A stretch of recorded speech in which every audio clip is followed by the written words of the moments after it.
Home Affairs Portfolio Committee is currently discussing the terms of reference for an inquiry into how the Gupta brothers obtained South African citizenship. eNCA's Lester Kiewit has his eye on that story for us. So do we have a better idea, Lester, this afternoon on how this inquiry is going to be framed? Well, Jeremy, another day and another Gupta-related inquiry here in Parliament. This just after the ESCOM inquiry into state capture and the involvement of the Guptas in the Public Enterprises Committee has now wrapped up. If you can remember,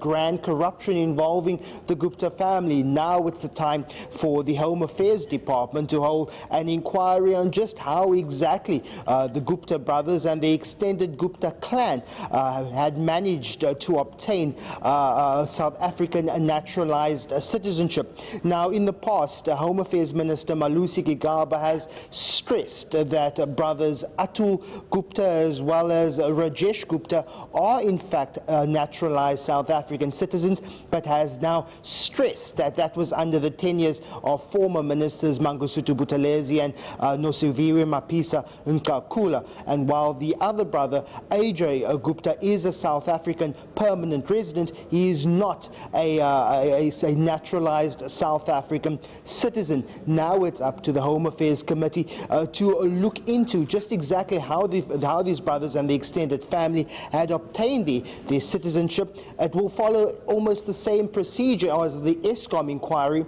with evidence being led and even witnesses being called to testify on just exactly what the procedure was in the Gupta family obtaining their South African citizenship.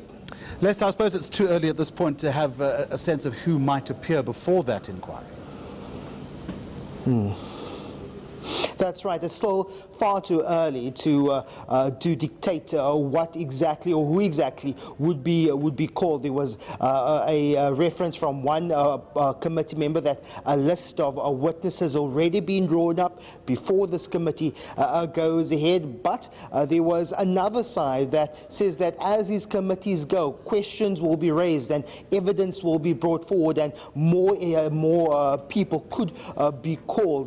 But it does stand to reason that Malusi Gigaba, the Home Affairs Minister, as well as his Director General, could possibly be called to give a testimony to the Home Affairs Committee once again. The Gupta family themselves already being highlighted as possible witnesses, but as we've seen with the ESCOM inquiry, they are quite difficult to get hold of, with talk that many of them, including the Gupta brothers, are out of the country. But there was also a suggestion from the ANC's Hlumani Chauke, is an ANC MP on the Home Affairs Committee. He's even calling for the Northwest Premier, Supra Umapelu, who is already facing some controversy at the moment, for him to come forward to give details on just exactly what his relationship with the Gupta family is. Hlumani Chauke saying that there was reasons given by the Gupta family that they have many businesses centralized in the Northwest province, that they contribute and they fund certain schools in that province, and Hlumani Chauke insinuating that these businesses could only have come with the help of Supra Umapelu, the Northwest Premier. So more political intrigue going into the broader issue of not only the Gupta family, but also the various situations of infighting currently happening within the ANC. So this could not only just be an investigation into the Gupta family, but also some introspection for the ANC themselves by calling an ANC premier to also give testimony before this Home Affairs Committee. All right, Lester, help me get my head around this, and I'm sure there's a very simple answer to it. So you have Cedric Froelich, as you mentioned earlier, saying that as many different inquiries into the Guptas need to be held. I understand that every committee would have a different agenda, would have a different remit, but at some point there's going to be logjam and overlap. How much thought is being given to that particular conundrum?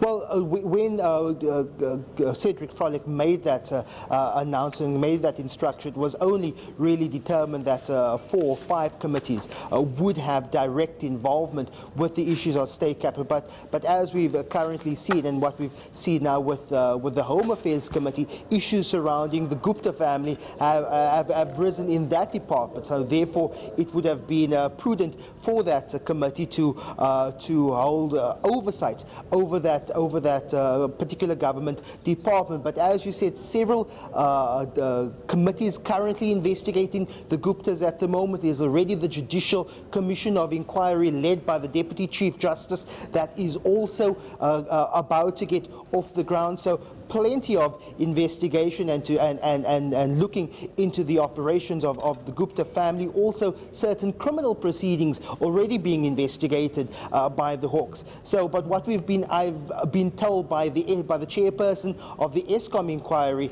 Zukiswa Rantu, saying that while they are cognizant that there is the Judicial Commission of Inquiry, there is already police investigations, that it is Parliament's job and each committee's job to hold investigations and to hold oversight over government departments, and that they are only fulfilling the constitutional mandate by each committee doing their own work, investigating their respective departments.